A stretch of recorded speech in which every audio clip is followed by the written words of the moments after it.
in the building. Start EMS this direction, please. Communication copies, engine 1, active shooter.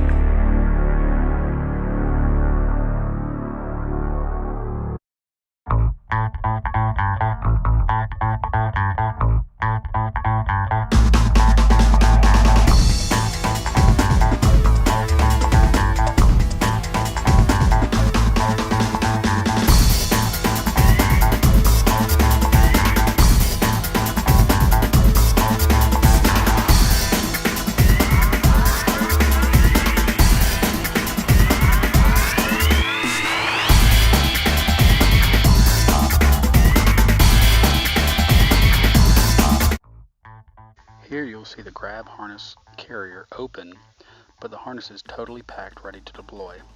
Notice the hardware is packed underneath the webbing on the carrier's back. Here you will see a hook and loop retainer that is attached to the harness to keep it in place inside the carrier. These must be attached when packing the harness back to ensure the harness stays in place while carrying prior to deployment. Here you will see the harness has been folded into 3 loops and is held by an elastic retaining band. Prior to repacking the harness, you want to ensure that the harness has been totally extended, like seen in the picture above. Here you will see the ballistic carrier has 2 noticeable stitches. You can use these as length gauges for your loops when repacking the grab or the extract harness. Notice the distinct difference in the quick release shackle and the wire gate carabiner. Here you will see the shackle and wire gated carabiner connected like it would be used during deployment. Please ensure that the shackle is connected and locked back into place prior to repacking the harness. Failure to do so could lead to a critical failure when deploying the harness. Here you'll see the harness ready to be packaged. The hardware has been placed underneath the harness. The elastic band is over the loops. We will now do an overview of the major differences of the extract harness compared to the grab. On opening the ballistic carrier of the extract, you will notice that it is incredibly similar to the grab harness. However, we will outline the differences in repacking and deployment of the extract. With the harness deployed, you will see that there are some major differences to the extract. This shows the quick release system that is housed in the ballistic carrier. Each side of the harness has a metal ring that is attached to the quick release system, as you can see in the right side of the screen.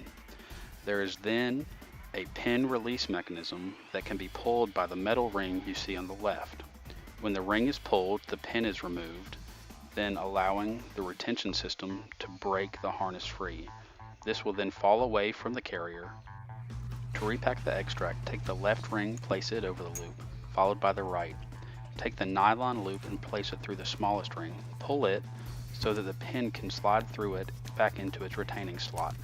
Place the pin in and take out the slat.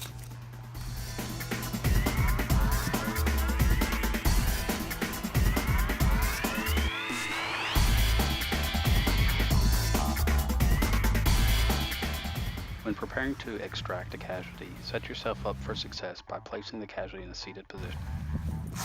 Then pull both straps and place underneath the casualty's arm. Connect the shackle and the carabiner in the center of the patient's chest, ensuring that the quick release is accessible if needed. In a squatted position, ensure that the patient is close to the chest and pull the straps, then lift up. Using good body mechanics, you will then be able to move the victim for extended distances. You may need to pull the yellow tab to quickly release the victim from you.